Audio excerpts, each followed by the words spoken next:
We are here for the Mostly Traverse City podcast with an amazing woman, part of the fabric of this community. It doesn't take very long to get to know Holly Hack. And Holly, thanks for being part of this. Well, thanks for having me. We got to know each other through the curling club. We were Yeah. just talking about some of that, but your thumbprint is all over this community, all over Northwest Michigan. Tell us a little bit about your connection to Traverse City. Like, why is this place important to you?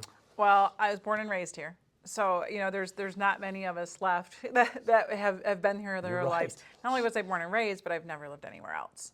So I knew at a really young age I wasn't going to leave my mother. But roots-wise, right out of high school, I wanted to be in this community. So I've been really involved in a lot of different organizations right from I was 18 years old. But I've been volunteering at the Cherry Festival since I was 6. Oh my So, gosh. but same thing. That's such Yeah. a fabric. It was Cherry Princess, 1984. Of course, I I just remember aged, that. I think I have the card still. aged myself. But just those kind of things when you kind of grow up, and my mom was very big. She was my Girl Scout troop leader when I was 5 years old. At the time I was 14, I think. And it was very much instilled of as far as volunteering and being involved. And it's something I've always loved about Northern Michigan in general, but Traverse City. I asked you a few questions, about you growing up in this area. You're making a massive difference in this community, but there's something you told me what you did when you were 21. So I am a planner by nature. So my planning, sometimes neurotic planning, I bought burial plots, and I bought 6 because planning ahead, you just don't know how many you'll need. And I'm like, real estate's only going up in value. So I figure if I get my plots now, they're out in Interlaken, where I spent most of my young years. And I knew that I would always call this home in some way, shape, or form. So you've had land in this place for a long Yeah, time. very, very, very long time. And it worked out because I had a family member pass unexpectedly, and I'm like, I've got a plot for you. So it worked That's out good. awesome. Talk a little bit about your involvement in the real estate world here in Traverse City, because you're seen everywhere around here. You're passionate about it. Well, I got into real estate in the fall of 2011. I bought the brokerage. But I wanted to be in real estate because I'd been in lending for 15 years. And I loved lending. I loved the people part of lending, being able to sit down with somebody and talk about their hopes and dreams and planning. I think the value of owning a home, there's so many studies on how that changes generationally. Once somebody in the family owns a home, generationally, it shifts, even education levels and things. And I loved lending, but it became so transactional. And it became that, people applied on my website and I saw them at the closing table. And so I really wanted to shift, and I kept looking at different things that I could do that are people. I thrive on people. I thrive being around people. I thrive on learning from other people, if you're not the smartest person in the room. Yeah. And I don't care if I'm in a room with a 7-year-old kid, I know I can learn something from them. So I needed to be in an industry where I could be directly with people and helping them grow. So I looked at a lot of different options at the time, and I kept coming back to real estate because, one, it's such an impactful life change, but you also, to get to be on that journey with somebody is such an honor.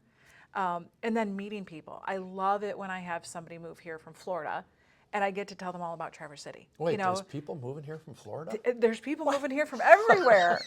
But that's the cool thing is, I obviously work with a lot of just people that are here because I've been here my whole life, so I know a lot of people. You're a known quantity. But it's entity. cool when it's like, oh, it's somebody I know, and my brother's moving here from Florida.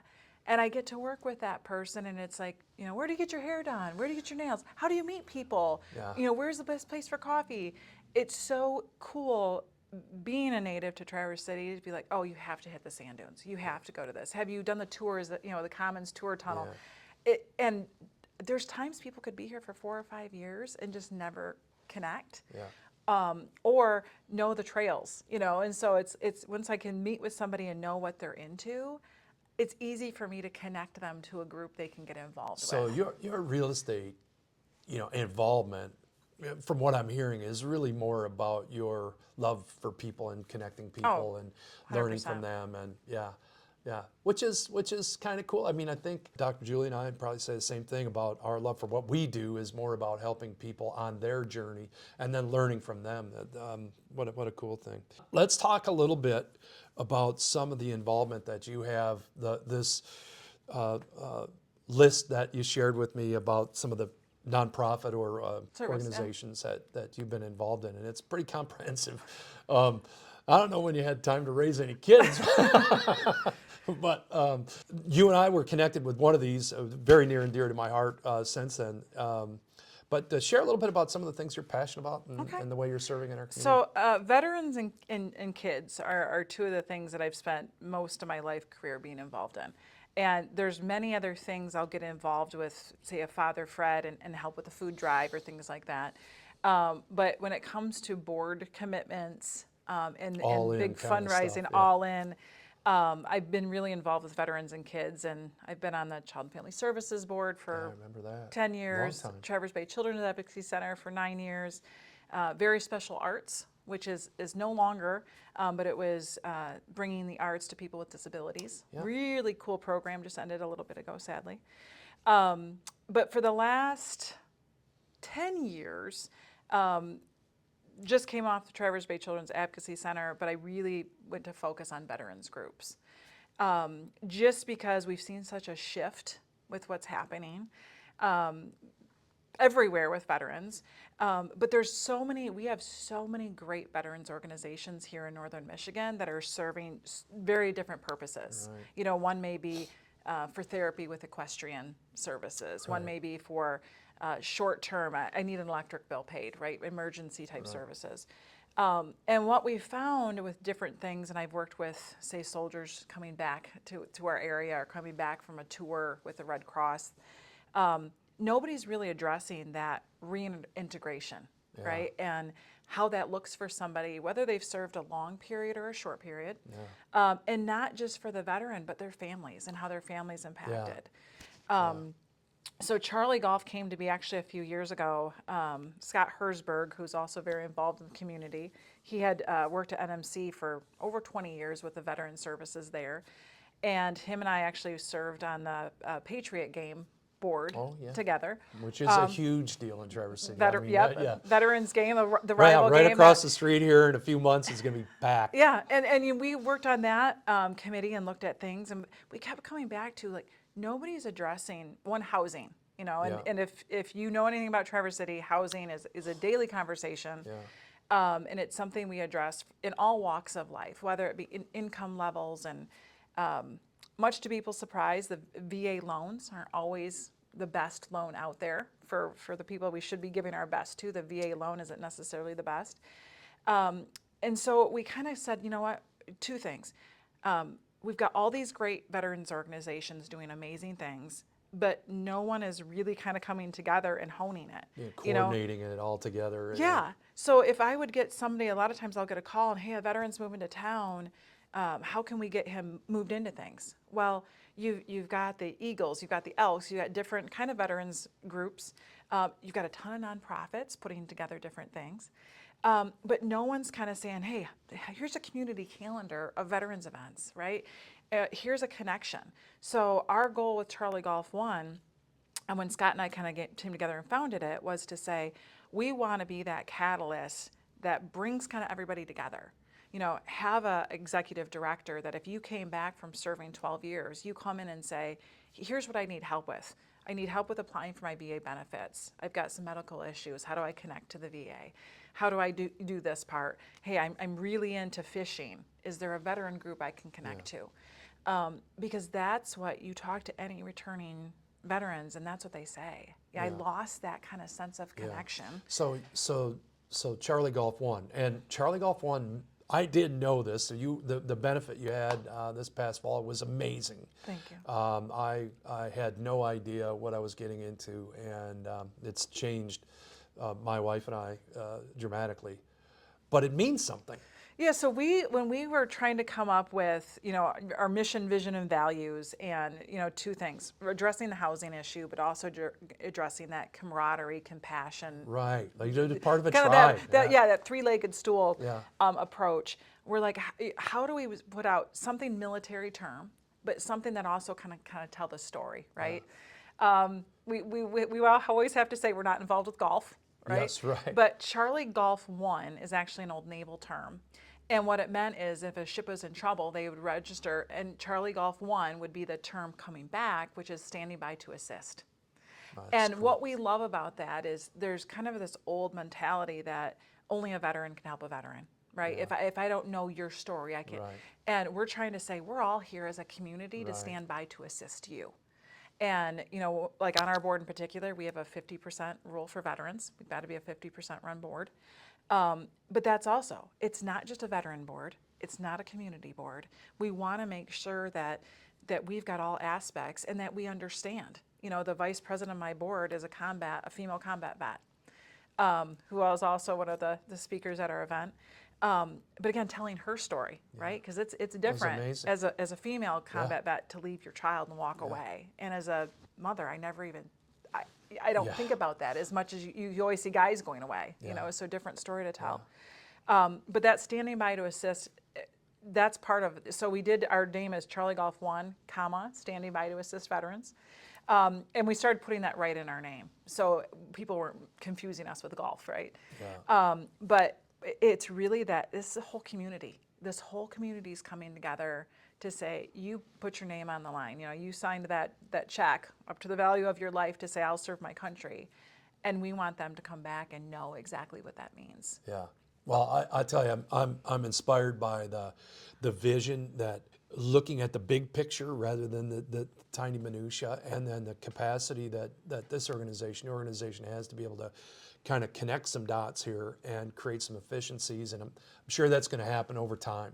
I'll say this, your fundraiser, what was it called? So it's called the Evening of Valor. Yeah. And again, we as a fledgling organization getting started, as many boards as I've served on, this was a ground up. We started the board, we wrote the bylaws, those things. And getting started, you're like, oh, we did a golf outing, we did this little outing, and our board kind of came together. And one, being here my whole life, there used to be all these balls and galas. 20 years ago, a lot of the big nonprofits were doing these, and it's like I think Traverse City misses that. That time to really come together, to get dressed up, made a great date night, put a suit on. It was really cool seeing how many veterans wore their military, and we're excited. Very cool. We're excited to have that on. But we kind of sat and said, you know what? Let's do one big event. Let's not try to do 20 small. Right. Make it impactful. We spent a year planning it. The day the last one ended, we already booked the resort for this year. 10/4 this year. So that's the date. It's October 4th. Okay, so look at I don't know. Can they get tickets yet? Yes. Well, I don't even know. So, They go to charliegolf1.org. Yes. Is that what it is? charliegolf1.org. If you're newer to Traverse City and watching this, you want to be in this room. It's going to be out at the Grand Traverse Resort again, right? Yep. Phenomenal time. Great food and lots of opportunity, but it was a cross section of the heart of Traverse City, and you just want to be in that room. And you know what? If you don't have anybody to go with, I'm probably stepping out of line here a little bit. Contact me, and we'll make sure that either you're going to be at my table with my wife, Dr. Julie, and I, or at Holly's table. There you go. And we'd love to have you come to this thing. But it was the heartbeat of what happens in this town. But you're right, because we're not seeing it as much anymore. Yeah. It's for whatever reason, it's just kind of not happening to the same level. And I'm great for you guys for doing that. It was phenomenal. But that's not all. That's not all you do. So you're involved with other stuff. Other things. So I'm a wish granter with Make a Wish. Okay. And Make a Wish, I think there's some misunderstanding of what Make a Wish is. So anybody can refer somebody else, and it's a life-threatening illness. It does not have to be terminal. Sometimes I hear it has to be terminal. Yeah. And it's interesting. I actually had a wish kiddo pass away not too long ago. But often that is not the case. The impact that it has on the family going through this. One of my kiddos has had some medical issues over life, and of course it puts things in perspective. When you work with a wish family, that's perspective. Yeah. You know, when you walk out and you see somebody else going through something and you can give that family kind of that ray of hope. But it's also some of the beautiful things, because kids have different wishes, and I think a lot of people hear about them going to Disney. Yeah. So Disney actually has a resort called Give Kids the World. So wish kiddos often will stay there because they have the capacity to handle some medical stuff. Right. But the wish itself often is, I had a little boy about 2 years ago wish for a camper for his family. Oh, wow. And which was so cool, but he wanted the family to experience camping together. And the boy was like 7 years old. Yeah. But the cool part is when you see the community. Years ago, and it wasn't my wish, but one of the other wish granters, the little girl wanted to be a princess for a day. We shut down Front Street and had a limo pick her up and do this really cool, so sometimes one of my little wish kiddos right now, just with their illness, swimming is a big part. And so one day I put out on Facebook, hey, does anyone know, and I know people at, I'm always going to the same well for donations. So I said, does anyone know anybody at Great Well for the resort? And right away, within probably 20 minutes, I had 20 some messages. Holly, I know so-and-so, we'll get this. I ended up getting water park passes for a kiddo from both places. That's cool. And what was really cool, both organizations, and I did get permission, but I said, do you want to be mentioned? Well, we don't need to. Right. I asked because sometimes people don't want to know that Right. they're giving. Right. But it wasn't about getting the thank you for either place. It was, how can we help these families? So, what I'm hearing, Holly, is that you're really good at extracting the heart of Traverse City to be seen, to be expressed. It exists in the people that live here for some reason. Oh, You give them permission to be able to express it. well, and That's it's really cool because so many people, we just did a can drive for Father Fred, and the amount of people who just showed up here for food, right? Yeah. We just did a blood drive, and the amount of people who showed up, out of 30 donors, we had 18 first-time blood donors. Yeah. And they're like, I just didn't know that I could just show up and, Yeah. So I think people want to give. It's finding what they're passionate about. Years ago, I got a phone call from a gentleman, and he goes, you're the veteran girl, right? And I go, well, I'm not a veteran. He goes, but you help veterans. I said, yeah. And he's like, I want to give you a donation. Come by my office. So I go to his office, and it was right around Christmas time. And he's like, well, I really like veterans. And I said, well, what are you passionate about? And he's like, well, he's telling me a family story about how his uncle couldn't get to an appointment. And I said, well, you're familiar with the DAV, which they help out and get vehicles. So every day there's an organization that takes veterans to doctor's appointments, thousands of miles. And he was like, oh, I didn't know that existed. And I said, well, that's great. And he's like, well, I want to rate your donation. Can you make sure it gets to them? He wanted to help out with the getting the vehicle. They were actually doing a fundraiser that I had helped a little bit on to get a new van because they put so many miles on these vans. Yeah. He wrote me a check for $10,000. Oh, jeez. And it was like, he's like, now don't tell anybody about this, but if you need money for a veteran, you call me. But You'll give me that guy's name when we're down here. I thought for sure it was going to be like $100. And $100 is $100 and it helps. Yeah, for sure. But I looked down and I was like, are you kidding me? Wow. So I think things like that, people are so philanthropic. And I travel, I love to travel. But there's a mentality in Northern Michigan that I don't see everywhere. And being involved, and I've seen it with children's organizations, the amount of people that want to give behind closed doors. Yeah. And even at the gala, I Yeah, had somebody that came to me and said, hey, I'm going to give you $5,000. I don't want recognition. I don't want this. Use it for what you want to use it for. We have so many people like that, and it's just cool to see. You're doing a great job of giving those people permission and opportunities. And it is funny, my involvement with the curling club, and just share the story a little bit, and they go, well, how can I help? I'm like, wow, it's not everybody has the feels okay to do that, to share that opportunity with people, but you do, and we're grateful for that. I want to touch on one other thing. This is something that I think you're doing within your own I saw this, I think I mentioned, I saw you posted online, and I gave you a kudos, something about this is Life 101. Oh, yeah. Okay. My kids grew up here in Traverse City. Home Depot, they started this little workshop thing, make a birdhouse or this or that or the other thing. And the kids would go over there and they'd get an apron and, whatever. And oh my God, there were hundreds and hundreds of kids. But I got to tell you, like, I learned stuff over there myself. I'm not a handy guy like that. And, I don't know how they pulled that thing, whatever it was. Yeah. But you're kind of doing the same sort of thing, but to share a little bit Yeah. about Life So, 101. for years I've heard, they should have taught this in high school. And it's always typically in reference to taxes. Like, I learned Yeah. algebra, but I don't know how to do taxes. But I think also we underestimate skill sets our parents have, right? And, I grew up in a single mom household. I know nothing about car maintenance.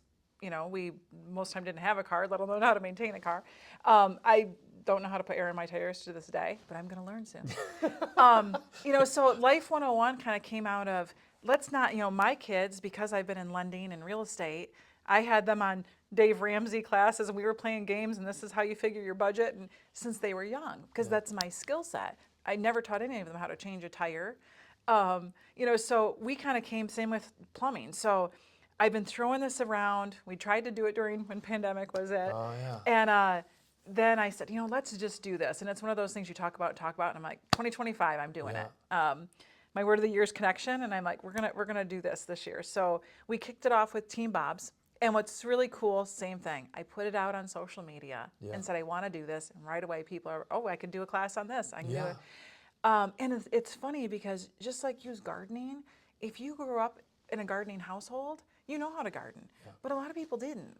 Yeah, So, you assume everybody knows what you know, right? yeah, the possibilities are endless. But so we, Team Bob's, excellent. Right away, they reached out to me and said, hey, we'd love to do this.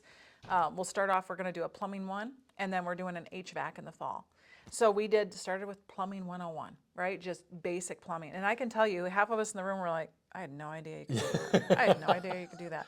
And then a lot of, things that you hear over the years, like I threw this one out. I'm like, I've always been told to put lemons down my drain, my garbage disposal. Like, don't do that. It dulls the blades. It does this. Put ice chips. Okay. And so we had a great turnout for our first one. But what's the answer? Is it ice chips? Ice chips. Okay, all right. No more lemons? Lemons bad. I told Team Bob's is working on where they're going to show like things not to do, because now what's great, good, bad, or indifferent, we have the internet, right? Yeah. The interweb.